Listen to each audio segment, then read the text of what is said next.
ఒక తెలివైన తల్లి తన చిన్నారిని ఇంజెక్షన్ వేయించుకునే సమయానికి సిద్ధం చేయడానికి ఒక అద్భుతమైన పద్ధతిని అనుసరిస్తుంది. ఆ బిడ్డ చిన్నప్పటి నుండి తల్లి ప్రతిరోజు ఒక కాటన్ స్వాబ్ తీసుకొని పాప చేతిపై మెల్లగా తుడుస్తూ ఉంటుంది. మొదట్లో ఆ పాపకి అది చాలా సరదాగా అనిపిస్తుంది.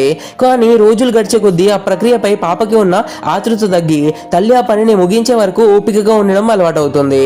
ఒకరోజు హాస్పిటల్లో పాపకి నిజంగా ఇంజెక్షన్ ఇచ్చే సమయం వస్తుంది. నర్స్ మొదట కాటన్ స్వాబ్ తో పాప చేతిని తుడుస్తుంది. సరిగ్గా అదే సమయంలో ఇంజెక్షన్ కూడా ఇస్తుంది. సాధారణంగా పిల్లలు ఇంజెక్షన్ చూసి భయంతో అరుస్తారు. కానీ ఈ పాప ప్రతిరోజు తన తల్లి అలా చేయడం అలవాటు అవ్వడం వల్ల అసలు భయపడదు. కనీసం ముఖంలో నొప్పి తాలూకు భావం కూడా లేకుండా ఎంతో ప్రశాంతంగా ఇంజెక్షన్ వేయించుకుంటుంది.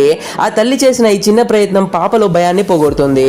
భయం అనేది మనం ఊహించుకునే దానిలోనే ఉంటుంది.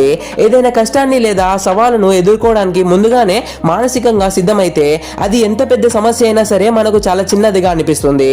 సరైన శిక్షణ మరియు సహనం అంటే ఏ భయాన్నైనా జయించవచ్చు.